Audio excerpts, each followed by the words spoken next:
Vous aimez vous déguiser? Ça tombe bien, lui aussi. Lui, c'est qui? C'est le roi Carnaval.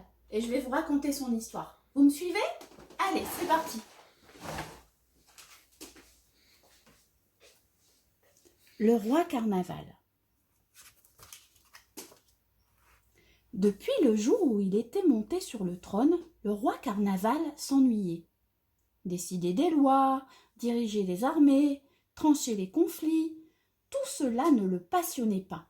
Alors, dès qu'il le pouvait, le roi Carnaval revêtait un de ses déguisements préférés et sortait en cachette du palais. Qu'il soit habillé en arlequin, en paysan ou en magicien sous son masque, personne ne le reconnaissait. Il pouvait ainsi danser dans les rues, discuter avec les passants ou se régaler de délicieuses crêpes mangées avec les doigts. Son déguisement lui assurait une totale liberté. Et les gens lui parlaient comme à n'importe qui, et cela lui faisait du bien, pendant ces moments-là, de ne pas être craint. Mais, avec le temps, les gens finirent par comprendre. Cet arlequin, ce paysan, ce magicien, c'était leur roi, leur majesté, leur seigneur respecté. Il fallait faire attention à ce qu'il disait. Plus question de lui parler comme à un ami. On avait peur d'être puni. Les courbettes et les autres flatteries remplacèrent alors les tapes sur le dos et les mots amicaux. De nouveau, le roi Carnaval se mit à s'ennuyer. Au palais, les jeunes princes et les jeunes princesses étaient tristes de voir leur père aussi désappointé.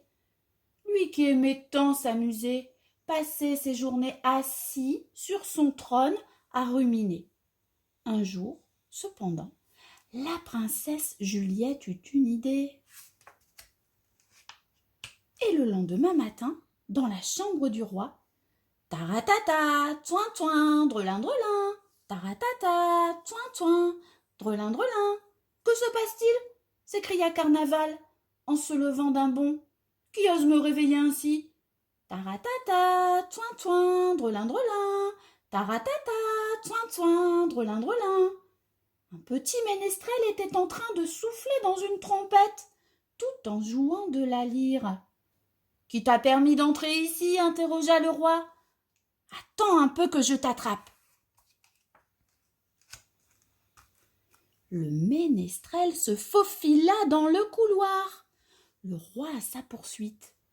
Lorsqu'il arriva dans la salle de bal, quelle ne fut pas la surprise de Carnaval en apercevant là, en train de danser, des chevaliers, des princesses, des fées, des sorcières, des monstres et des animaux de toutes sortes.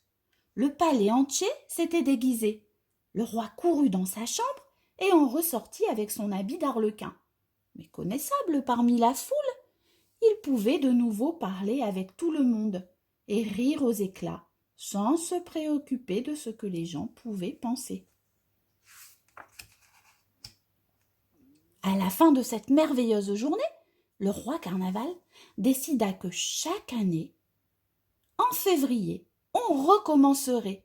Dès le lendemain, il commença à imaginer son prochain déguisement et à préparer des décorations et des menus de fêtes alléchants. Le roi Carnaval ne s'ennuya plus jamais.